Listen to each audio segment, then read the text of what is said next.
സംക്രാന്തി വസ്തുന്ന എന്നുള്ള തെലുങ്ക് പടം ഇംഗ്ലീഷ് ഡബ്ബോടുകൂടി PVR ലുലു മോൾ കാണാൻ വന്നതാണ്. സ്ക്രീൻ 1-ലായിരുന്നു സിനിമ. പൊങ്കലായതുകൊണ്ടും സംക്രാന്തി കൊണ്ടും നല്ല തിരക്കായിരുന്നു തിയേറ്ററിൽ. ഇപ്പോഴും ഇതൊരു 2K സിനോൺ പ്രൊജക്ഷൻ വിത്ത് ഡോൾബി 7.1 ആണ്. ഇത്രയും ഫുട്ബോൾസ് ഉള്ള PVR ലുലു മോളുടെ എല്ലാ സ്ക്രീൻസും 4K ലേസർ പ്രൊജക്ഷൻ വിത്ത് ഡോൾബി അറ്റ്മോസ് ആയിട്ട് അപ്ഗ്രേഡ് ചെയ്യേണ്ട കാലം അതിക്രമിച്ചു എന്നാണ് എൻ്റെ ഒരു പേഴ്സണൽ അഭിപ്രായം. ഹാപ്പി സംക്രാന്തി. പക്ഷേ ഈ സിനിമ കണ്ടപ്പോൾ എനിക്ക് ഹാപ്പി ദീപാവലി ആയിരുന്നു. എന്താ കാരണമെന്ന് ഞാൻ പറയാം. ഞാൻ ഈ സിനിമ കാണാൻ വേണ്ടിയിട്ടല്ല ശരിക്കും പറയാൻ പോയത്. ഞാൻ കാണാൻ ഉദ്ദേശിച്ച സിനിമയ്ക്ക് തീരെ ആളില്ലാത്തതുകൊണ്ട് ഞാൻ പെട്ടുപോയി. അപ്പോൾ എന്തായാലും PVR വരെ ചെന്ന് എന്നാൽ വേറൊരു സിനിമ കാണാം എന്നുള്ള മൈൻഡിലാണ് ഞാൻ ഈ സിനിമയ്ക്ക് ടിക്കറ്റ് എടുക്കുന്നത്. ഇപ്പോൾ തോന്നുന്നു വേണ്ടായിരുന്നു എന്ന്. കാരണം ഇത് എനിക്ക് പറ്റിയ ഒരു മൂവിയല്ല, ഞാൻ അങ്ങനെ പറയുള്ളൂ. കാരണം ഒരുപാട് പേര് ഈ സിനിമയ്ക്ക് ടിക്കറ്റ് ബുക്ക് ചെയ്തിട്ടുണ്ടായിരുന്നു. എൻ്റെ ഊഹം ശരിയാണെങ്കിൽ ഇന്ന് ഈ ഷോയ്ക്ക് തിയേറ്ററിൽ മലയാളിയായിട്ട് ഞാൻ മാത്രം ഉണ്ടായിരുന്നുള്ളതെന്ന് തോന്നുന്നുണ്ട്. വേറെ 2 പേര് എനിക്ക് കൺഫേം ചെയ്യാൻ പറ്റിയില്ല. കാരണം എന്ന് വെച്ച് കഴിഞ്ഞാൽ അവർ നല്ല ഉറക്കമായിരുന്നു. അതുകൊണ്ട് അവർ മലയാളിയാണോ ഇല്ലയോ എന്ന് എനിക്കറിയില്ല. ബാക്കി ആൾക്കാർ നല്ല അസലായിട്ട് എൻജോയ് ചെയ്യുന്നുണ്ടായിരുന്നു. ചിരിക്കലും ബഹളവും ഹാപ്പി ഫൺ മൂഡിൽ പൊങ്കൽ സംക്രാന്തി ആഘോഷിക്കാൻ വന്ന മൂഡിലായിരുന്നു അവരിരുന്ന് പടം കണ്ടത്. അപ്പോൾ എനിക്ക് മനസ്സിലായ കാര്യം, this is not my cup of tea എന്നുള്ളതാണ്. അല്ലാതെ ഇതൊരു മോശം പടം ഒരിക്കലുമല്ല. കാരണം എനിക്കിത് എൻജോയ് ചെയ്യാൻ പറ്റിയില്ല, എനിക്കിത് ഇഷ്ടപ്പെട്ടില്ല എന്ന് വെച്ചിട്ട് ഇതൊരിക്കലും ഒരു മോശം പടമില്ല. ഒരു പടം അങ്ങനെ ആവില്ല. ഇതിനകത്ത് നടികളായിട്ട് 2 പേരാണുള്ളത്. നടനായിട്ട് വെങ്കിടേഷും, നടിമാർ ഒന്ന് ഐശ്വര്യ രാജേഷും രണ്ടാമത്തത് മീനാക്ഷി ചൗധരി. ലക്കി ഭാസ്കറിലും ഗോട്ടിലും the greatest of all time എന്നുള്ള വിജയണ്ണൻ്റെ പടത്തിലൊക്കെ ഉള്ള ആ ഒരു നടിയാണ്. ഗോട്ടിൽ ചെറിയൊരു റോൾ ഉണ്ടായിരുന്നുള്ളൂ. ലക്കി ഭാസ്കറിലും ചെറിയ റോളായിരുന്നു, പക്ഷേ അത് നന്നായിട്ട് ചെയ്തിട്ടുണ്ടായിരുന്നു. ഗോട്ടിൽ എനിക്ക് അത്ര ഇമ്പ്രസീവായിട്ട് തോന്നിയിരുന്നില്ല. അപ്പോൾ പുള്ളിക്കാരുടെ വേറെ സിനിമകളൊന്നും ഞാനങ്ങനെ കണ്ടിട്ടില്ല. ഫൺ മൂഡ് പടമായിരിക്കും എന്നൊക്കെ വിചാരിച്ചാണ് ഞാൻ അത് കയറുന്നത്. ശരിയാണ്, ഇത് ഫൺ മൂഡ് പടം തന്നെയാണ്. ഇതിൻ്റെ ഡയറക്ടർ ഇതിന് മുന്നേ എടുത്തിരിക്കുന്ന സിനിമയുടെ പേര് തന്നെ ഫണ്ണെന്നും കണ്ടുമാണ്. ഫണ്ണ് 2, ഫൺ 3, F3 അങ്ങനെയൊക്കെയുള്ള സിനിമകൾ എടുത്തിട്ടുള്ള ആളാണ്. അപ്പോൾ ആ സിനിമകളൊന്നും ഞാൻ കണ്ടിട്ടില്ല. അതിൻ്റെ ഒരു ചെറിയ പോർഷൻ കണ്ടപ്പോൾ തന്നെ എനിക്ക് പറ്റുന്നൊരു പടമല്ല എന്ന് എനിക്ക് തോന്നിയിട്ടുണ്ടായിരുന്നു. കാരണം എൻ്റെ അമ്മ ആ സിനിമ എടുത്ത് കണ്ടപ്പോൾ ഞാൻ ഭക്ഷണം കഴിക്കാൻ വേണ്ടി ഇരുന്നപ്പോൾ അമ്മ ആ സിനിമ കണ്ടുകൊണ്ടിരിക്കണമായിരുന്നു. അപ്പോൾ അതിനകത്തുള്ള കുറേ വിഷ്വൽസും കാര്യങ്ങളൊക്കെ കണ്ടപ്പോൾ ഞാൻ വിചാരിച്ചു, ഇതെനിക്ക് പറ്റിയ പടമല്ല എന്ന് പറഞ്ഞാൽ ഞാൻ കണ്ടിട്ടില്ല. കാരണം ഈ അരൺമനൈ അല്ലെങ്കിൽ സുന്ദർ സി ഒക്കെ സംവിധാനം ചെയ്യുന്ന ടൈപ്പ് ഓഫ് ഒരു ശൈലിയിലാണ് ഈ സിനിമ പോകുന്നത്. അതുപോലെ തന്നെ ഈ ഒരു ഡയറക്ടറിൻ്റെ ഇതിന് മുന്നേ ഉള്ള ഞാൻ പറഞ്ഞ സിനിമകളൊക്കെ ആ ഒരു രീതിയിൽ തന്നെയാണ് പോണത്. എനിക്ക് ഓർമ്മ വന്ന മലയാളത്തിലെ ജയറാമേട്ടനും ഉർവശി ചേച്ചിയും മമതയൊക്കെ കൂടി അഭിനയിച്ചിട്ടുള്ള മറ്റേ സ്വീറ്റി ഫേസ് ഉള്ളൊരു ഹാൻസം ഗൈയടാ ആ പാട്ടുള്ള സിനിമയില്ലേ, രാജസേന സംവിധാനം ചെയ്ത ആ ഒരു പടമൊക്കെയാണ് എനിക്ക് ഓർമ്മ വന്നത് ഇത് കണ്ടപ്പോഴേക്കും. ആ സിനിമ ചില പോർഷനുകളിൽ രസമാണ്, ചില പോർഷനിൽ എനിക്ക് സൈക്കബിൾ അല്ല. അങ്ങനത്തെ രീതിയിലുള്ള സിനിമയാണ്. ഉർവശി ചേച്ചി എനിക്ക് അത് ഇഷ്ടമാണ്. കാരണം അങ്ങനത്തെ ടൈപ്പ് റോൾ ചെയ്യാൻ ഉർവശി ചേച്ചിക്ക് പറ്റുള്ളൂ എന്ന് ഞാൻ ഉറച്ച് വിശ്വസിക്കുന്നതാണ്. എനിക്ക് ഇതൊക്കെയാണ് ഓർമ്മ വന്നത്. അപ്പോൾ ഇത് എൻ്റെ ടൈപ്പ് ഓഫ് ഒരു ജോണറല്ല, അല്ലെങ്കിൽ എൻ്റെ ടൈപ്പ് ഓഫ് ഒരു പരിപാടിയല്ല. ഞാൻ ദീപാവലി ആഘോഷിക്കുന്നതോ അല്ലെങ്കിൽ സംക്രാന്തി ആഘോഷിക്കാൻ ഇഷ്ടപ്പെടുന്നത് നല്ലൊരു മാസ് പടമോ അല്ലെങ്കിൽ ഒരു വെടിച്ചില് പടമൊക്കെ കാണാനാണ്. ഇത് ഞാൻ ഉദ്ദേശിച്ച സാധനം അല്ലായിരുന്നു. പടം തുടങ്ങി 10 മിനിറ്റ് കഴിഞ്ഞപ്പോൾ എനിക്ക് മനസ്സിലായി ഇത് മലങ്കൾട്ടാണ്.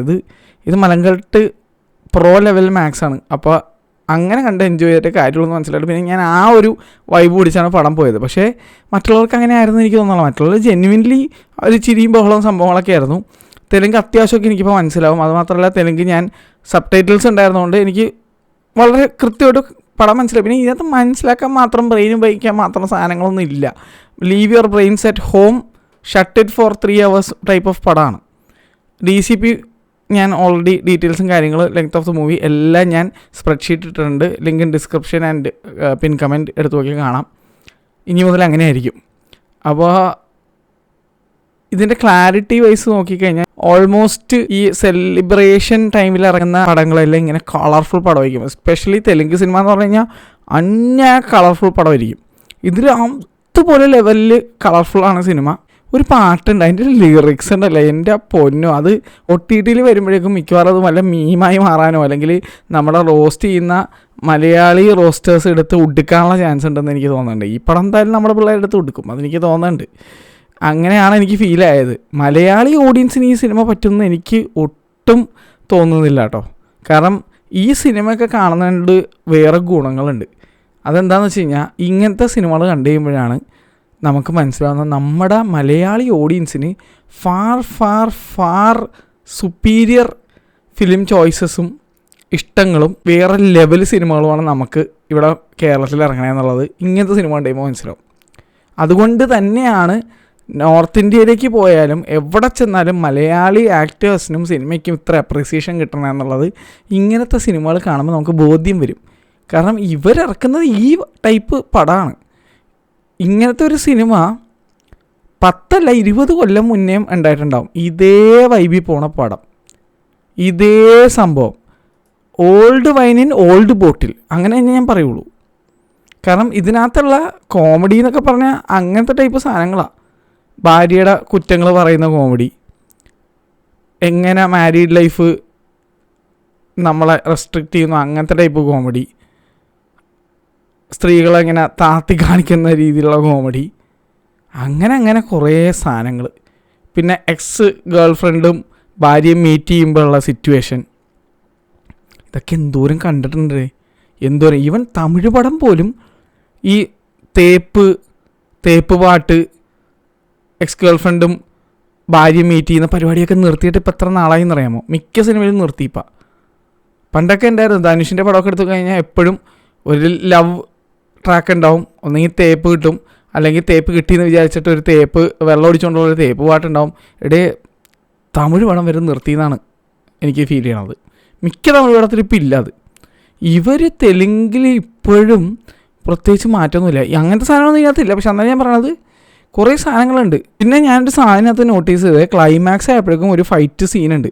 ആ ഫൈറ്റിലേക്കൊക്കെ വന്നത് വൻ കോമഡിയാണ്, ഭയങ്കര രസമായിരുന്നു.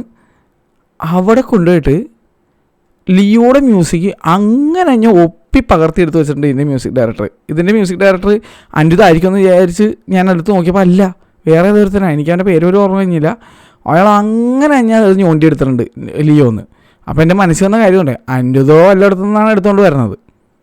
അത് പിന്നെ നല്ല രസമായിരിക്കും ചെയ്ത് വെച്ചേക്കുന്നത്. ഇവൻ മറ്റേ പറ്റിച്ച് ജീവിക്കുന്നവരെ വീണ്ടും പറ്റിക്കുന്നതോടാന്ന് ചോദിച്ചു പോകുന്ന രീതിയിലാണ് ചെയ്തു വെച്ചേക്കുന്നത്. അന്ന് വൃത്തിക്ക് ചെയ്തിട്ടുണ്ടോ അതുമില്ല. അപ്പോൾ എനിക്കത് കേട്ടപ്പോൾ എനിക്ക് അതാണ് ഫീലായത്. അതുപോലെ തന്നെ തുടക്കം, ഇത് തെലുങ്ക് പടത്തിൻ്റെ പ്രത്യേകത ആണെന്നറിയില്ല, ഭാര്യ ഭർത്താവാണേലും ഒരു കൺട്രോൾ ഇല്ലായ്മ. അതായത് ഇങ്ങനെ 4 കുട്ടികളായി എന്നിട്ടും ആർത്തി മാറിയിട്ടില്ല എന്നുള്ള ഒരു സാധനം. ഞാനൊരു മാരീഡ് മാനാണ്, പക്ഷേ ഞാൻ പറയുന്നത് ഇതൊക്കെ എന്തിനാ സിനിമയെ കാണിക്കുന്നത്, അതെനിക്ക് മനസ്സിലാവാത്തത്. അത് ഒരു റോ ആയിട്ടുള്ള മൂവി ആണെങ്കിൽ ഓക്കെ മനസ്സിലാക്കാം. ഇതിങ്ങനെ അത് കോമഡി എന്നുള്ള പേരിൽ കാണിക്കുമ്പോൾ ഭയങ്കര ശോകമായിട്ടാണ് എനിക്ക് ഫീൽ ആയത്. എനിക്കത് ഒരു രീതിയിൽ കോമഡി ആയിട്ടല്ല ഫീൽ ആയത്. അതും പിന്നെ ഇതിനകത്ത് ഈ പിള്ളേർ തറുതല പറയണതും മൂത്തവരായിട്ടുള്ള ആൾക്കാർ മെക്കിട്ട് കയറണം അങ്ങനത്തെ കുറച്ച് സാധനങ്ങളൊക്കെ ഉണ്ട്. അതൊക്കെ കോമഡി ആയിട്ടാണ് കാണിച്ചിരിക്കുന്നത്. പക്ഷേ അത് വേറൊരു രീതിയിൽ കാണിക്കുകയാണെങ്കിൽ, അല്ലെങ്കിൽ അങ്ങനത്തെ ഒരു റോ റിയലിസ്റ്റിക് പടത്തിൽ അങ്ങനത്തെ ഒരു സാധനം വഞ്ഞാണെങ്കിൽ കൊള്ളാം. പക്ഷേ ഇതിങ്ങനെ ഇവർ മറ്റേ ആ ഒരു സേഫ് പ്ലേ ഉണ്ട്, അത് ഇതൊരു ഫാമിലി പടമാണ് എന്ന് പറഞ്ഞിട്ട് ഇതൊക്കെ കാണിക്കുമ്പോഴാണ് എനിക്കൊരു പ്രശ്നമായിട്ട് ഫീൽ ചെയ്തത്. ഞാനങ്ങനെ പൊളിറ്റിക്കൽ കറക്റ്റ്നെസ്സോ തേങ്ങ മാങ്ങി ഒന്നും നോക്കുന്ന ആളല്ല. അനിമൽ എന്ന് പറഞ്ഞ സിനിമ കട്ടയ്ക്ക് ഇഷ്ടപ്പെട്ട ആളാണ്, അതുകൊണ്ടാണ് രണ്ടാമത് കണ്ടത്. പക്ഷേ പേരെന്താ, പുഷ്പക്കുട്ടാന്നൊന്നും അല്ലല്ലോ, തങ്കക്കുടമയെന്നൊന്നും അല്ലല്ലോ പേര്, അനിമലിനല്ലേ. എന്നിട്ട് അനിമലായിട്ടുള്ളൊരു ക്യാരക്ടറിനല്ലേ കാണിച്ചത്. ഇത് എനിക്ക് അറിയില്ല, തെലുങ്ക് സിനിമയിൽ ഈ അടുത്ത് പുഷ്പ 2 എടുത്തു നോക്കിയാലും ഇപ്പം ഞാൻ കൊണ്ട കുറേ തെലുങ്ക് സിനിമയിൽ ഈ ഒരു സംഭവം എന്താ ഉദ്ദേശിക്കണം നമുക്ക് കാണുമ്പോൾ തന്നെ ഏത് ചോറും അരിയും കഴിക്കുന്ന ആൾക്കാർക്ക് മനസ്സിലാവും ഇത് സംഭവം ഉദ്ദേശിച്ചേക്കണത് സെക്ഷൽ ഫ്രസ്ട്രേഷനും അങ്ങനത്തെ പല കാര്യങ്ങളും ഇതൊക്കെ തന്നെയാണെന്നുള്ളത്, ഇൻറ്റിമസിയൊക്കെയാണ് ഉദ്ദേശിച്ചേക്കുന്നത്. പക്ഷേ ഇവരത് ഇങ്ങനെ ഷുഗർ കോട്ട് ചെയ്ത് ഇതൊരു ഫാമിലി മൂവിയാണേ എന്നുള്ള രീതിയിലാണ് കാണിക്കുന്നത്. എനിക്ക് അതൊക്കെ ഭയങ്കര ഷോക്കായിട്ട് എനിക്ക് ഫീൽ ചെയ്ത്. പിന്നെ മൊത്തത്തിൽ ഞാൻ പറയില്ല, ഇത് എൻ്റെ ഒരു സാധനമേ അല്ല. I was at the wrong place for the wrong movie എന്നുള്ളൊരു സീനായിരുന്നു. അങ്ങനത്തെ ഒരു ഫീലാണ് എനിക്കുണ്ടായത്. പക്ഷേ ഇത് ബോറിങ്ങും അല്ല, ഇത് നല്ല അസല് മലങ്കൾട്ട എന്നെ സംബന്ധിച്ചിട്ട്. അതുകൊണ്ട് തന്നെ ഒരു തരി പോലും ബോറടിക്കാതെ ഫുൾ സിനിമ മലങ്കൾട്ടായിട്ട് ആസ്വദിച്ച് ഞാൻ ഇറങ്ങിപ്പോന്നു. ഞാൻ സീരിയസ് ആയിട്ട് അവർ എന്തെങ്കിലും കാണിക്കാൻ ഉദ്ദേശിച്ചിട്ടുണ്ടെന്ന് പോലും എനിക്കറിയില്ല. മൊത്തം ഫണ്ണായിട്ട് ഞാൻ കാണിച്ചേക്കണത്. എനിക്കെന്തായാലും അവർ സീരിയസ് ആയിട്ട് എന്തെങ്കിലും കാണിക്കാൻ ഉദ്ദേശിച്ചിട്ടുണ്ടെങ്കിൽ തന്നെ ഞാൻ തോന്നിയിട്ടില്ല. കാരണം ഞാൻ എല്ലാത്തിനും ചിരിക്കണമായിരുന്നു. ഞാൻ ത്രൂ ഔട്ട് ദ മൂവി ഇങ്ങനെ ചിരിച്ചിരിക്കണമായിരുന്നു. അങ്ങനത്തെ അവസ്ഥയാണ്. ആകെ ഇങ്ങനത്തെ കുറച്ച് സാധനങ്ങൾക്ക് മാത്രമേ എനിക്ക് ആ ചിരി വരാതെ ഉള്ളൂ. ബാക്കി എല്ലാത്തിനും ഞാനിങ്ങനെ ഒരു വളിച്ച കോമഡി അല്ലെങ്കിൽ ഒരു ചളിപ്പടം കണ്ട ഒരു ഫീലിലാണ് ഞാൻ ഇരിക്കണത്. ഒരു ആറ്റം ചളിപ്പടം, എന്നാലും അസല് മലങ്കൾട്ട് പ്രോമാക്സ്. അത് കണ്ടങ്ങോട്ട് ഞാൻ എൻജോയ് ചെയ്തു. KGF എന്നുള്ള സിനിമ കാരണമുണ്ടല്ലോ ഇപ്പം എല്ലാ ഡയറക്ടർമാർക്കും അത് കണ്ടിട്ട് വേറൊരു സൂക്കേടുണ്ട്. എന്തെങ്കിലും ആയുധം പഴിപ്പിച്ചിട്ടോ അല്ലെങ്കിൽ അതിൽ തീ പിടിപ്പിച്ചിട്ടോ സിഗരറ്റ് എത്തിക്കുന്ന പരിപാടി അത് ഇതിലും ഉണ്ട്. വൻ ശോകം. നിർത്താറായില്ലേടേ, എനിക്കങ്ങനെയാണ് തോന്നിയത്. നിർത്താറായില്ലേ, കണ്ടു മടുത്തി ഞങ്ങൾക്ക്. ഇതെല്ലാം കൂടാതെ സിനിമ കഴിഞ്ഞതിന് ശേഷം BTS കാണിക്കും. അത് സ്ഥിരം ഈ തെലുങ്ക് പടത്തിലുള്ള പരിപാടിയൊക്കെ തന്നെയാണ്. അതിൻ്റെ ഇടയിൽ അതിന് തൊട്ട് മുന്നേയും ഇവർ പറയുന്നൊരു കാര്യമുണ്ട്, പൊങ്കൽ ഞങ്ങൾ അടിച്ചു തൂക്കുമെന്ന്. സ്വയം പറയാണ് ഞങ്ങൾ പൊങ്കൽ അടിച്ച് തൂക്കുമെന്ന്. എടേ ഇത് ഓഡിയൻസല്ലേ പറയേണ്ടത്, ഇത് അടിച്ച് തൂക്കിയോ ഇല്ലയോ എന്നൊക്കെ. എന്നോട് ചോദിക്കണമെങ്കിൽ മലയാളി ഓഡിയൻസ് ഇത് അടിച്ചു വാരി തൂത്ത് സ്റ്റേറ്റിനെ പുറത്ത് കളയുന്ന ഞാൻ പറയുള്ളൂ ഈ സിനിമ. എനിക്കതിനാ തോന്നിയത്. എന്നോടാണ് ഇത് അടിച്ച് തൂക്കിയെന്ന് വെച്ചാൽ ഇല്ല ഞാൻ അടിച്ചു വാരി തൂത്തി പുറത്തേക്ക് ഇട്ടേക്കാന്ന് പറയും. കാരണം നമ്മുടെ നാട്ടിലിത് വേഗൂല എന്ന് ഞാൻ പറയും. ഇത് നമ്മുടെ നാട്ടിൽ ഡേർട്ടാണെന്ന് ഞാൻ പറയുള്ളൂ. മലയാളികളുള്ള ഓഡിയൻസിനോട് എനിക്ക് പറയാനുള്ളത്, we have far better film likings. ഇത് എനിക്ക് നിങ്ങൾക്ക് ഇഷ്ടമാവുമെന്ന് എനിക്കറിയാൻ പാടില്ല. എനിക്കെന്തായാലും ഇഷ്ടപ്പെട്ടില്ല. നിങ്ങളെന്തായാലും watch it at your own risk. കാരണം എനിക്ക് ആ സിനിമ ഇഷ്ടപ്പെട്ടില്ല എന്ന് വെച്ചാൽ ഒരിക്കലും മോശം സിനിമയൊന്നും ആവുന്നില്ല. ഹൈദരാബാദ് ഈ പടം ചിലപ്പോൾ ഓടുമായിക്കോട്ടെ, അവിടെ ഇങ്ങനെ ബല്ലയ്യയുടെ ഒക്കെ പടമൊക്കെ ഓടുന്നതാണ്. സ്പീക്കിംഗ് ഓഫ് ബല്ലയ്യ, ഇതിന് മുന്നേ ഈ ഡയറക്ടർ എടുത്തിരിക്കുന്ന സിനിമ ഭഗവന്ത് കേസറി എന്നുള്ള ബല്ലയ്യയുടെ പടമാണ്. എൻ്റെ അമ്മ ബല്ലയ്യയുടെ ഒരൊറ്റ പടം പോലും മിസ് ചെയ്യാതെ എല്ലാവരും കാണും. പക്ഷെ അമ്മ കാണുന്ന വേറെ മൂഡില്ല, ഈ മലങ്കലത്ത് കാണുന്ന മൂഡിൽ അമ്മയിരുന്ന് കാണുന്നത്. അമ്മ ഇങ്ങനെ ചിരിച്ചാസ്വദിച്ച് നല്ല രസം ഈ ലെവലിലാണ് അമ്മ. ഈ യൂട്യൂബിലൊക്കെ കുറേ ഫണ്ണി വീഡിയോസൊക്കെ വരില്ലേ, അതൊക്കെ ഇരുന്ന് കാണുന്ന ബല്ലയുടെ പടം അമ്മയിരുന്ന് കാണുന്നത്. എനിക്ക് തോന്നുന്നു അമ്മയുടെ ആ ലെവൽ ഓഫ് ആസ്വാദന ശേഷി എനിക്ക് കിട്ടിയിട്ടില്ല, ആ ഒരു ആസ്വാദന ക്ഷമ എനിക്ക് കിട്ടിയിട്ടില്ല. അതുകൊണ്ടായിരിക്കും എനിക്കിത് പറ്റാത്തതെന്ന് തോന്നുന്നത്. എന്തായാലും watch it at your own risk. Happy Pongal, but I celebrated Deepavali in the theatre. അത്ര എനിക്ക് പറയാനുള്ളൂ. ഇതാണ് എനിക്ക് ഈ സിനിമയെ പറ്റിയുള്ള അഭിപ്രായം. ഇനി പറയണമെന്നൊക്കെ ഉണ്ടില്ല, ഞാൻ കൂടുതലൊന്നും പറയാനുള്ളത് ഇത് തന്നെ മതി. എനിക്ക് വയ്യ, അതുകൊണ്ടാണ് ഇന്ന് കാണാൻ പറ്റാതെ പോയ സിനിമ നാളെങ്കിലും കണ്ടിട്ട് ഞാൻ അഭിപ്രായം ഇടാം. അതിന് ശേഷം കുറേ സിനിമകൾ വേറെ വരുന്നുണ്ട്. ഞാൻ ശരിക്കും കാണാൻ പോയ സിനിമ കാണണമെന്ന് വിചാരിക്കാനുള്ള കാരണം എന്ന് വെച്ച് കഴിഞ്ഞാൽ, ലാസ്റ്റ് ദിവസം ഞാൻ വനിതയുടെ ഫ്രണ്ടിൽ ഇതിൻ്റെ നടൻ വന്നിട്ട് ഈ സിനിമ ആരെങ്കിലും കണ്ട് സപ്പോർട്ട് ചെയ്യണം, ജെന്യൂനായിട്ട് സപ്പോർട്ട് ചെയ്യണം, ജെന്യൂനായിട്ട് പറയണമെന്നൊക്കെ ഇങ്ങനെ പറഞ്ഞുകൊണ്ടിരിക്കുന്ന കണ്ടപ്പോൾ എനിക്ക് സങ്കടം വന്ന്. എനിക്കത് നടന്നാൽ ഭയങ്കര ഇഷ്ടമാണ്. എന്നിട്ട് ഇങ്ങനെ വന്ന് പറഞ്ഞപ്പോൾ ഞാനിങ്ങനെ അയ്യോ അന്നൊന്ന് പോയി കണ്ടേക്കാം എന്നുള്ളൊരു അങ്ങനൊരു ഫീൽ എനിക്ക് വന്ന്. എനിക്ക് ആദ്യത്തെ 2 ദിവസത്തിൽ പടം കണ്ടില്ലെങ്കിൽ പിന്നെ എനിക്കൊരു മടിയാണ് പിന്നെ തിയേറ്ററിലേക്ക് പോകാൻ. അപ്പോൾ അതുകൊണ്ടാണ് ഞാൻ ഈ പടം മിസ് ചെയ്ത് പോയത്, ഞാൻ ഈ കാണാൻ ഉദ്ദേശിക്കുന്ന പടം മിസ് ചെയ്ത് പോയത്. നാളെ ഇടുന്ന വീഡിയോ ഇടുമ്പോൾ നിങ്ങൾക്ക് മനസ്സിലായതാണെന്നുള്ളത്. എന്തായാലും ഞാൻ ഇതിൻ്റെ കൂടെ ഇനിയിപ്പോൾ അത് കാണാൻ പോയിട്ട് ഞാൻ ഇത് കണ്ടു എനിക്ക് ഇഷ്ടപ്പെട്ടില്ല എന്ന് പറയുമ്പോൾ കുറേ വാണംകുട്ടികൾ വരും, കുറേ റോക്കറ്റ് പിള്ളേർ വന്നിട്ട് പറയും അത് നീ ഈ പടത്തെ താത്തി കിട്ടിയത് ആ പടം നല്ലതെന്ന് പറയാനില്ല എന്നൊക്കെ പറഞ്ഞ് കുണ പറയും. ഞാൻ ആ പടം കണ്ടിട്ട് പോലുമില്ല. കണ്ടു കഴിഞ്ഞിട്ട് എങ്ങാനും ഇഷ്ടപ്പെട്ടെന്ന് പറഞ്ഞു കഴിഞ്ഞാൽ പിന്നെ അതുകൊണ്ടാണ് ഞാൻ ഒന്നിൽ കൂടുതലോ അല്ലെങ്കിൽ അങ്ങനെ കമ്പാരിസൺസ് ഞാൻ ചെയ്യാത്തത്.